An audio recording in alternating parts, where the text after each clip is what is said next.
एक तरफ काठमांडू की सड़कें खून से लाल हैं तो दूसरी तरफ युवाओं की चीखें आसमान छू रही हैं। एक तरफ युवाओं के फैसले को लेकर सवाल उठ रहे हैं कि क्या पूर्व प्रधानमंत्री की पत्नी को मारना सही था। ये सवाल उठ रहे हैं कि मंत्रियों को नंगा कर मारना सही था, संसद भवन, राष्ट्रपति भवन, प्रधानमंत्री आवास को जलाना सही था। तो दूसरी तरफ उनकी वीर गाथाएं सुनाई जा रही हैं। यह कहा जा रहा है कि इतिहास की यह पहली क्रांति है जहां बिना किसी नेता के जेनजी ने सत्ता को हटा कर रख दिया। 36-38 घंटों में सरकार बदल कर रख दिया। सोशल मीडिया पर मीम्स और वीडियोस डालने वाली जेनजी आज क्रांति का प्रतीक बन चुकी है। दुनिया में कई जगह युवाओं को इंस्पायर कर रही है।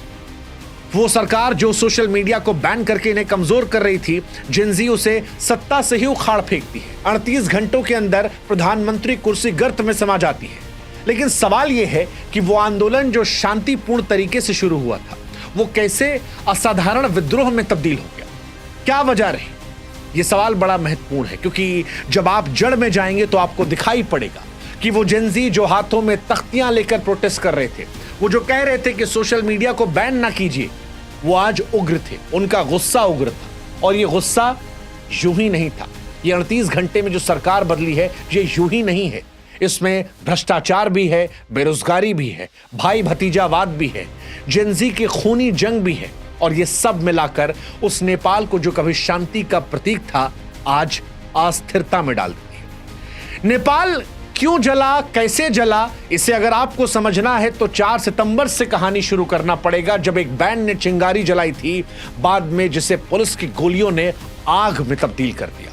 एक ऐसी आग जो आज नेपाल के हर जिले में जल रही है। एक ऐसी आग जिसमें झुलसकर पूर्व प्रधानमंत्री की पत्नी मर चुकी है। एक ऐसी आग जिसमें झुलसकर सारी सरकार बाहर हो चुकी है। और एक ऐसी आग जिसने नेपाल को अस्थिरता के दौर में डाल दिया है। इस कहानी को शुरू से शुरू करते हैं और ये समझते हैं कि नेपाल में जो बच्चे शांतिपूर्ण प्रदर्शन कर रहे थे, वो गुस्से में आकर अपने ही देश की संपत्ति को नुकसान क्यों पहुंचाने लगे। कहानी 4 सितंबर से शुरू होती है। 4 सितंबर 2025 को ओली सरकार ने Facebook, Instagram, YouTube, WhatsApp, x समेत 26 प्लेटफॉर्म बैन कर दिए। कहा रजिस्ट्रेशन नियम तोड़ रहे हैं। बच्चे जो थे वो यहां परेशान हुए, क्योंकि उन्हें लगा कि नेता का लड़का जो है वो तो आलीशान जिंदगी जी रहा है। और यहीं से नेपो किड्स और नेपो बेबीज हैशटैग शुरू किया गया। नेपाल की आबादी में जो लाखों करोड़ों बच्चे थे, वो सड़कों पर उतर आए, स्कूल यूनिफॉर्म में उतरे, हाथों में किताब थी, नारे लगाते। शांतिपूर्ण प्रदर्शन था। वो मांग कर रहे थे कि उनकी बात मान ली जाए। शुरुआत में आंदोलन में कॉलेज के बच्चे किताब का बैनर लेकर थे, भ्रष्टाचार और नेपोटिज्म को लेकर आवाज उठा रहे थे। लेकिन सत्ता कई बार अंधकार में चली जाती है, सत्ता अभिमान में चली जाती है, सत्ता को लोगों से कनेक्शन खत्म हो जाता है। और नेपाल में भी यही हुआ। नेपाल की सरकार अपने ही बच्चों को दुश्मन समझने लगी। नेपाल की सरकार ये भूल गई कि ये उनके बच्चे हैं, उनके मुल्क के बच्चे हैं। और 8 सितंबर को पुलिस ने काठमांडू में इन बच्चों पर गोलियां चला दी। 20 बच्चे मारे गए, 300 से ज्यादा घायल हुए। किसी की छाती पर गोली लगी, किसी के पैर पर, किसी की आंख के नीचे। एक 22 साल का बच्चा संसद के बाहर नारा लगाते हुए पैर में गोली खा गया।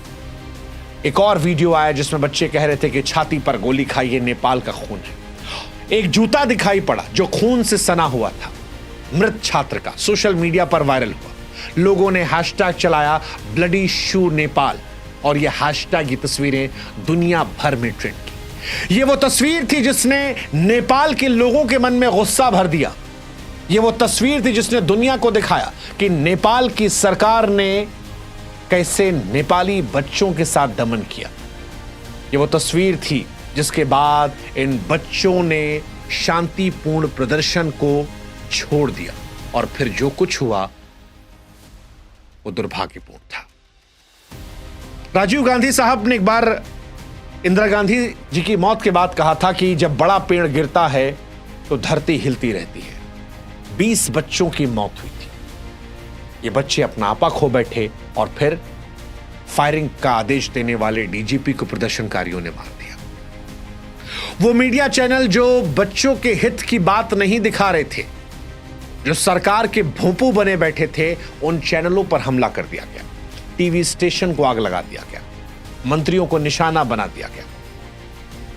नेपाल के वित्त मंत्री विष्णु पौडेल को गली में पीटा गया, दौड़ा दौड़ा कर, कच्छा पहन के उनका वीडियो वायरल हो रहा है। नेपाल के ऊर्जा मंत्री दीपक खड़का के घर से लाखों रुपए हवा में उड़ा दिए गए। पूर्व पीएम शेर बहादुर देवबा और उनकी पत्नी पर हमला हुआ, पत्नी झुलसकर मर गई। शांतिपूर्ण प्रदर्शन जो था वो खूनी क्रांति में तब्दील हो गया। हालांकि यह सब रुक सकता था अगर नेपाल के प्रधानमंत्री अपनी कुर्सी से मुंह छोड़ देते, क्योंकि सबको पता था कि जब बच्चों पर गोलियां चली तब प्रदर्शन उग्र हो गया था।